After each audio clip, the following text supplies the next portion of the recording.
sa Las Piñas ka, pupunta ka sa Apalit. Bukas ko lang, bay. Kasi ang sabi, bautismuhan sa Apalit. Bautismuhan sa pangalan ng Ama, may lugar yung pangalan ng Ama. Kung asa nandun yung pangalan ng Ama, dun ka magbabautismo. Hindi yung pangalan ng Ama ang ipapambautismo mo. Kasi yung ginagawa ng mga pare, ang kanilang ginagawa, yun ang ipinambabautismo. Pakinig po kayo mabuti mga kababayan, lalo na yung mga intelihenteng mga kaibigan natin. I-guide natin ang ating mga kapwa, mga teachers, mga abogadong nag-aaral, na nakikinig ngayon, i-guide natin yung iba na ang sabi sa Biblia, bautismuhan nyo sila sa pangalan ng Ama. Hindi, bautismuhan nyo sila ng pangalan ng Ama. Walang ganon. Hindi nakalagay, baptizing them by the name of the Father. No. But baptizing them in, using a preposition denoting a jurisdiction or a place. Bautismuhan nyo sila sa pangalan ng Ama. No? Ang ginagamit na talata sa Grego ay yung salitang eis. Eis. Doon sa salitang sa, pangalan ng Ama. Ang kahulugan sa Grego, eis. Na ang kahulugan, a primary preposition to or into, indicating the point reached or entered of place or time. Ayun. Talagang ang preferred meaning ng salitang in na preposition ay yung lugar ang sinasabi. The point reached or entered, yung punto, yung lugar ng place or time. Kaya meron pong lugar ang bautismo eh. Ang bautismo po ay nasa ilalim ng jurisdiction sa pangalan ng Ama. Hahanapin natin kung asan yung pangalan ng Ama, doon tayo magpapabautismo. Bautismohan sa pangalan ng Ama. Asan po ba ang pangalan ng Ama? Ang pangalan ng Diyos, asan? Basahin natin ang 3:14 ng Efeso. Dahil dito ay iniluluhod ko ang ating mga tuhod sa Ama ng ating Panginoong Hesukristo, na sa Kanya'y kumukuha ng pangalan ang bawat sambahayan sa langit at sa lupa. Ang Diyos pala may mga sambahayan sa langit at sa lupa. At yung sambahayan ng Diyos, kumukuha ng pangalan sa Diyos. Kaya yung pangalan ng Diyos nasa sambahayan niya. Alin ho ba yung sambahayan ng Diyos? Nandun ang kanyang pangalan. Ang iglesia ng Diyos. Ang bahay ng Diyos na siyang iglesia ng Diyos. Yung iglesia ng Diyos, yun ang sambahayan ng Diyos. Nandun ang pangalan ng Diyos sa sambahayan niya o sa iglesia ng Diyos. Kaya nga, ang bahay ng Diyos, sabi ni Pablo, na siyang iglesia ng Diyos. Yung sambahayan ng Diyos, na siyang iglesia ng Diyos, nandun ang pangalan ng Diyos. Ang katunayan, basahin natin ang 12:5 ng Deuteronomio. Kundi sa dakong pipiliin ng Panginoon ninyong Diyos sa lahat ng inyong mga lipi na paglalagyan ng Kaniyang pangalan sa makatwid bagay sa Kaniyang tahanan ay inyong hahanapin at doon kayo paroroon. Yan ang hindi tinuturo ng mga pare at ng mga pastor ng protestante.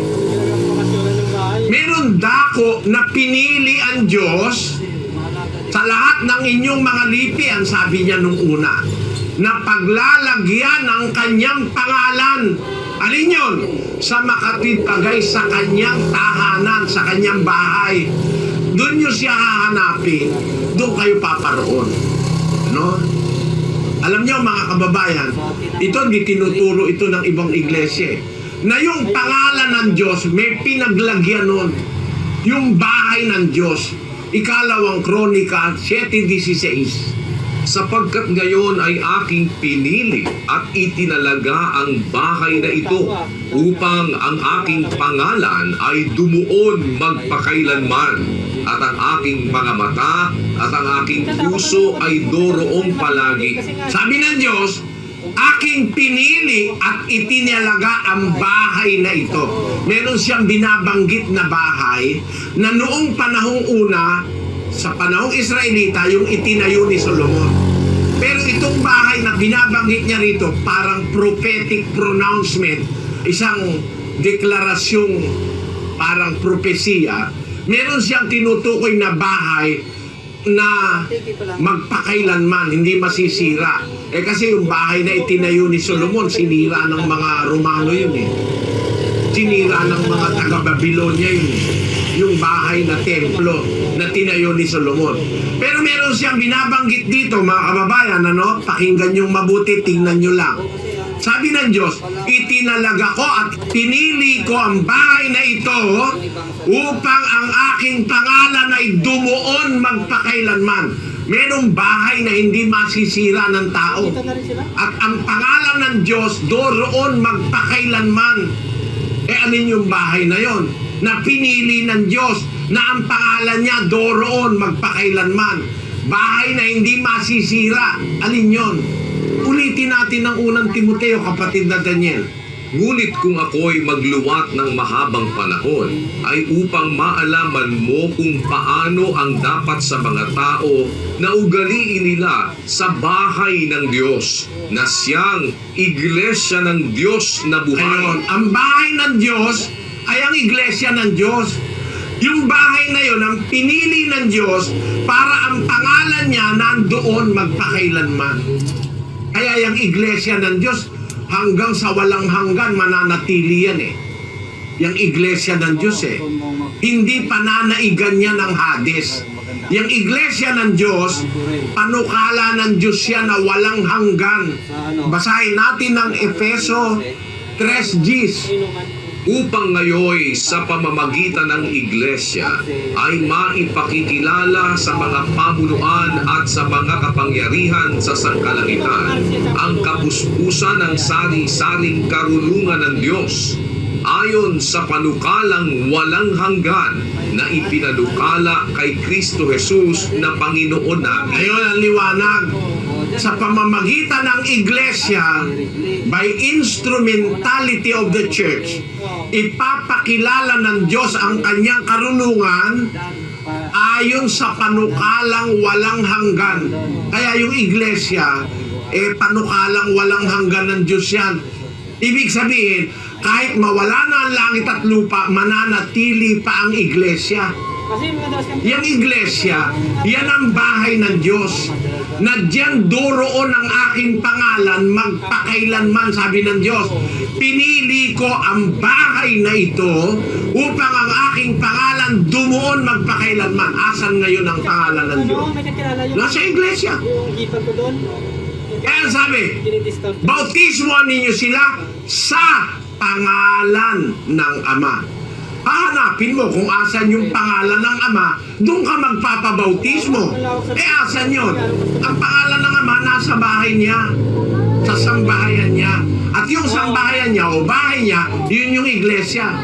Kaya, doon ka magpapabautismo sa iglesia ng Diyos na kinaroroonan ng kanyang pangalan. Ang katunayan, mga kababayan, eto, babasa ko sa 12:13 ng unang Korinto. Sapagkat sa isang espiritu ay binabautismuhan tayong lahat sa isang katawan, maging tayo'y Hudyo o Griego, maging mga alipin o mga laya, at tayong lahat ay pinainom sa isang espiritu. Tingnan nyo, mga kapatid, ang nakalagay sa Biblia. Yung Griego, yung Hudyo, yung mga unang tao na bautismuhan lahat. Saan? Sa isang espiritu, binabautismuhan tayong lahat sa isang katawan. Saan nagaganap yung bautismo? Sa isang katawan. Alin po ba yung katawan? Na doon sila binotismuhan lahat. Basahin natin ang Kolosas 1:18. At siya ang ulo ng katawan sa makatwid bagay ng iglesia. Ayan, ang iglesia po, maraming simbolism. Ang iglesia ay sinimboliko sa bahay. Ang iglesia ay sinimboliko sa katawan. Ang iglesia ay sinimboliko sa isang ilawan. Ang iglesia ay sinimboliko sa isang bayan. Isinimboliko rin sa isang bansa. Maraming simboliko po ang iglesia. Ang isang simboliko ng iglesia, isang katawan na may iba-ibang sangkap. Ang sabi ng Biblia, sa isang espiritu, binabautismohan tayong lahat sa isang katawan. Sabi ni Pablo sa mga unang Kristiyano, maging tayo Hudyo o Grego, maging alipin o laya, tayong lahat pinainom sa isang espiritu. Ano po ang bautismo tinanggap nila? Yung bautismo sa isang katawan. Yung katawan, iglesia yun eh. Siya ang ulo ng katawan sa makatwid bagay ng iglesia. Kaya yung katawan na kung nasaan ang bautismo, yun ang iglesia. Ang ibig sabihin ni Pablo, lahat ng unang Kristiyano, maging Hudyo, maging Grego, maging alipin, maging laya, maging Romano, maging Sita, maging Barbaro, lahat ng klase ng tao nung araw, binautismuhan ng mga apostol sa isang katawan o sa isang iglesia. Tandaan niyo mga kapatid, ang valid o tamang bautismo dapat maganap sa tamang jurisdiksyon. Saan? Sa pangalan ng Ama. Ang pangalan ng Ama nasa bahay ng Diyos at nasa kanyang sambahayan. Ang bahay ng Diyos at sambahayan niya ang iglesia ng Diyos. Kaya dapat ang bautismo maganap sa iglesia ng Diyos, sa loob ng bahay ng Diyos.